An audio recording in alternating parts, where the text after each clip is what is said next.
Hello guys, আসসালামু আলাইকুম। সবাই কেমন আছেন? আশা করি অনেক ভালো আছেন।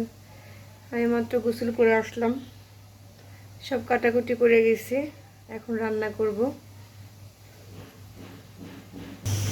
গোসলের আগে সব কাইটা দোয়া পাকলি করে গেছিলাম, তো এই যে বসাই দিছি।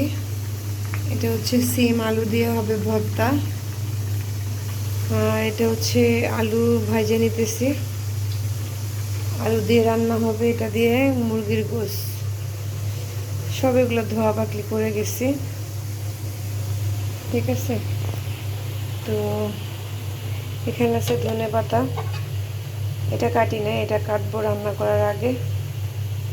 এটা দিয়ে হবে আজকে, এই ধনেপাতা দিব হচ্ছে মুরগির গোশে, আর হচ্ছে গিয়া সিম আলু ভর্তায়, আর একটা ভর্তা করব হচ্ছে ওই শুকনো মরিচ দিয়ে, আর হচ্ছে পেঁয়াজ আর ধনেপাতা দিয়ে একটা ভর্তা করব।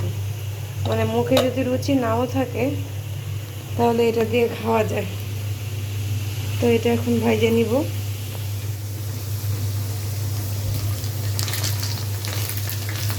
এটা প্রায় ভাজা হয়ে গেছে।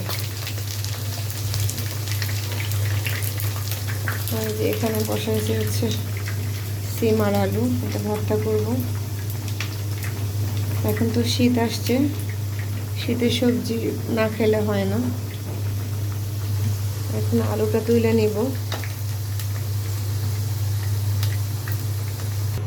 কড়াই থেকে আলুটা তুলে নিলাম, কারণ ভাজা হয়ে গেছে। আর এখানে হচ্ছে এখন মশলা টশলা দিয়ে দিব। আর এই যে যাতে দেখাইলাম আপনাদের, এটা আরেকটু সিদ্ধ হতে লাগবে। ছেলে এখনো স্কুল থেকে আসে নাই, এসে বলবে, আসার সময় হয়ে গেছে। গরম মশলা এগুলো দিয়ে দিলাম।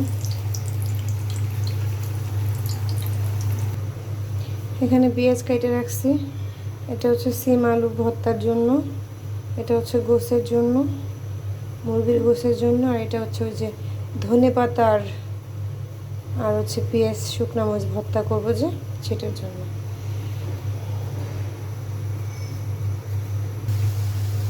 গরম মশলা দারচিনি এগুলো দিয়ে দিছি।